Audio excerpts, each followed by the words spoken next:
होगी साइटस में, male gametophyte, female gametophyte, उसका डेवलपमेंट किस तरह से हुआ था, या जैसे हमने मेल गैमेटोफाइट में जेनरेटिव सेल्स बनी और उसमें उससे stalk cell, next body cell, और इसमें डिवीजन होकर के दो गैमीट्स का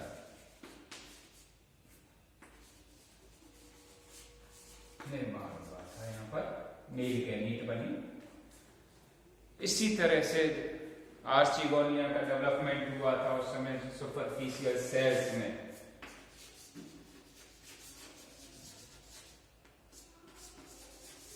और इसमें नेक सेल और सेंट्रल सेल, और इस सेंट्रल सेल में वेंट्रल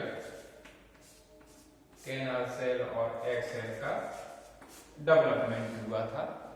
तो यहां पर ये मेल गैमीट और ये फीमेल गैमीट का निर्माण हो गया था साइकस में। दोनों तरह का डेवलपमेंट स्पोरेंजिया में यहां पर हुआ था। स्पोर्स और ये ओव्यूल में एग सेल बनी थी आर्चिगोनिया के अंदर। तो आर्चिगोनिया का हमने डेवलपमेंट देखा था पहले।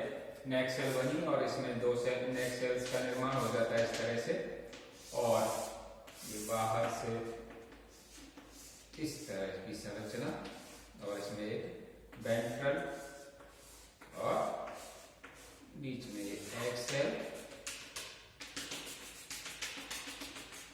नेक सेल, नेक दो, और इसमें फिर वर्टिकल डिवीजन होकर के चार नेक सेल का निर्माण हो जाएगा, 4, और ये वेंट्रल सेल है एग। तो ये ओव्यूल में, और यहाँ पर ये आफ्टर जर्मिनेशन ऑफ इस माइक्रोस्पोरेंजिया में, और उससे पोथेलियल सेल,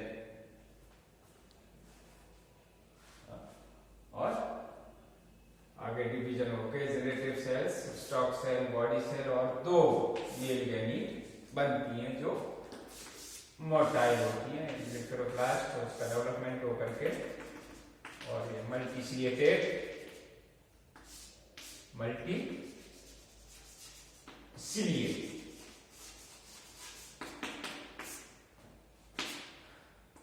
मेल गैमीट या एंटीगोजोइड बन जाता है जो मोटाइल होता है। और ये टेरिडोफाइट से रिजेम्बलेंस दिखाता है। बहुत सारी चीजें हैं, इसीलिए अपन साइकस को लिविंग फॉसिल भी कहते हैं। तो इसमें ये जो एंथ्रोजॉइड या मेल गैमीट है वो इसके मोटाइल होते हैं, गतिशील होते हैं, और जो कि एक टेरिडोफिटिक लक्षण है, वो जैसा लक्षण है, प्रिमिटिव लक्षण। अब इसमें दोनों गैमीट्स का निर्माण हो गया, male gamete and female gamete. Next इसमें pollination, wind pollination, air pollination, और इस तरह से ये ओव्यूल पर पहुंच जाएंगे। यहाँ पर ovule, माइक्रोफाइल, outer layer, inner layer, mid stony layer,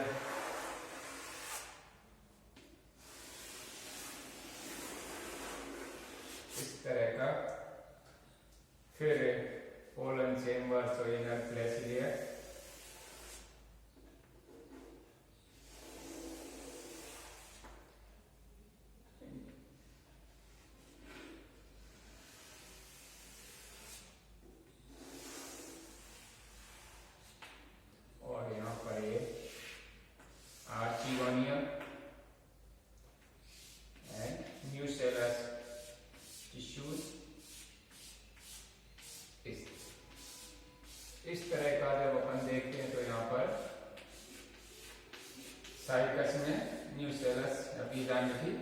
संरचना पाई जाती है। यहाँ पर ये अपनी आर्चिगोनिया,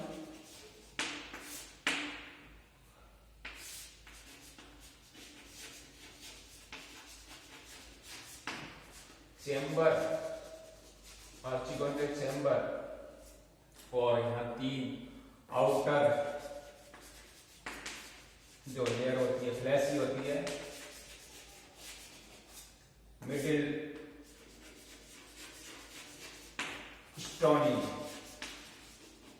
या हार्ड, फिर इनर फ्लैशी। क्लियर? तो यहां पर पोलन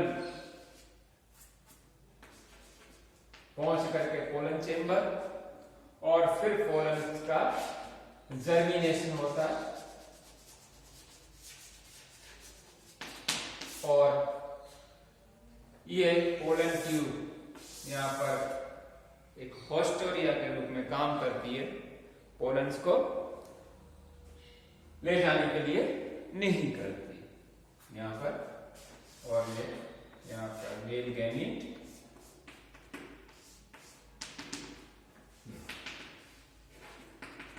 तो यहां पर ये पोलन ट्यूब जर्मिनेशन, और ये मेल गैमीट यहां पर पहुंच।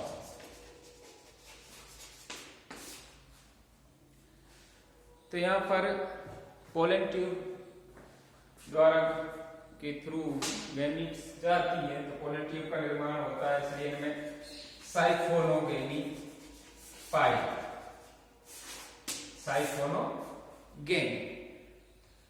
नेक्स्ट जो चीज है,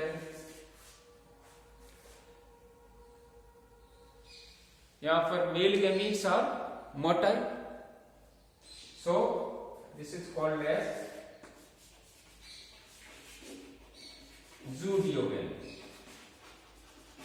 because gametes are motile, तो zoodiogamy पाई।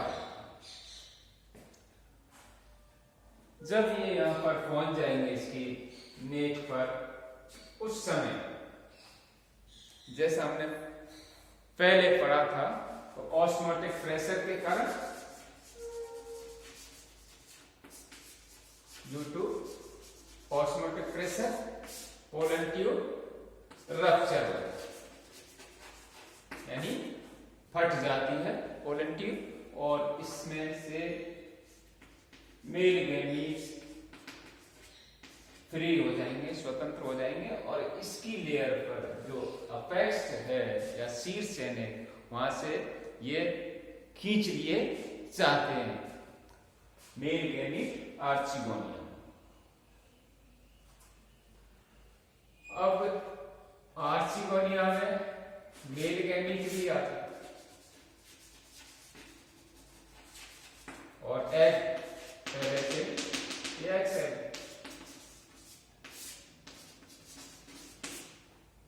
तो यहां पर एक आर्चिगोनिया में जनरली एक मेल गैमीट ही पहुंचता। कभी कभी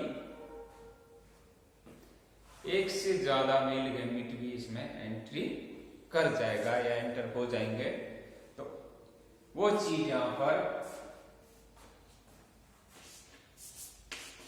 नया पॉली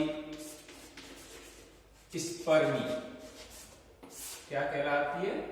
पॉलीस्पर्मी, बहु सुकृत। Spermy means more than one sperm या मेल गैमीट आर्चिगोनिया में एंटर हो जाएगा, ये कहलाएगी पॉलीस्पर्मी।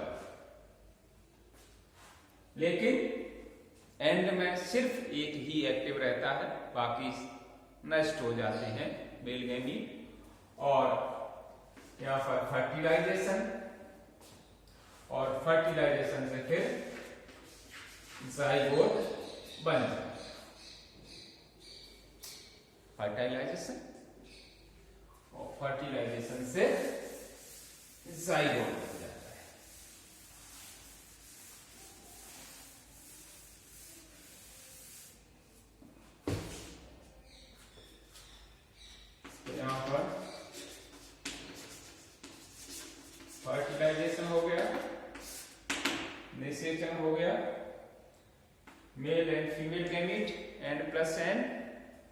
और डिप्लॉयड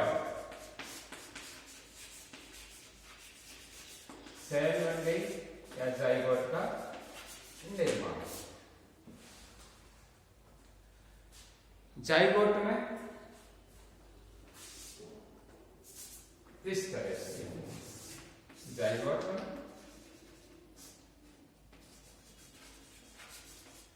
फिर इसमें 3 न्यूक्लियर डिवीजन होंगे।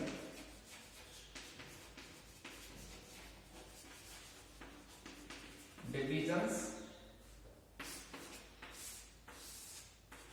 इस तरह से बहुत सारे केंद्र बन जाते हैं बगैर सेल वॉल के फॉर्मेशन के, और बीच में ल्यूमेन का निर्माण हो जाएगा। क्या बन जाती है? ल्यूमेन बन जाती है। और ये आकार भी इसका बढ़ जाएगा और इस तरह से ये लगभग 256 के लगभग न्यूक्लियस बन जाएंगे या केंद्र बन जाए। नेक्स्ट इनमें बॉल टू यानी पेरिफेरी से सेंटर की तरफ वॉल्स का या भित्ति का निर्माण होना चालू होता है। क्या बनेगा? भित्ति बन जाती है।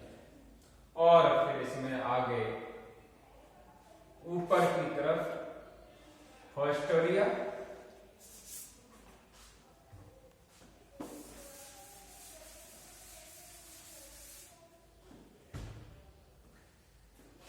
हॉस्टेरिया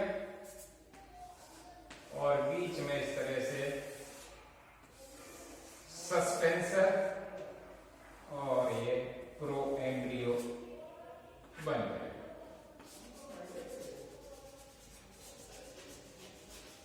haustoria, suspensor and proembryo का फॉर्मेशन हो जाता है। तो हॉस्टोरिया एक जगह को बताएगा, सस्पेंसर इसको एंडोस्पर्म या भ्रूण कोश में धकेलता है जिससे इसको न्यूट्रिशन प्राप्त हो सके। और ये प्रोएम्ब्रियो में बाद में डिवीजन होकर के और बाहर की साइड में और इस तरह से दो अनइक्वल कोटिलिडन्स और लास्ट में यहाँ पर फ्लूइड रेडिकल इनका निर्माण हो जाएगा। और सीड का फॉर्मेशन किस तरह से इसमें डिवीजन होकर के सीड का फॉर्मेशन होगा, किस तरह से ल्यूम्यूल्स, किस तरह से रेडिकल, इनका डेवलपमेंट नेक्स्ट अपन कल जो क्लास में डिस्कस करेंगे। Thank you.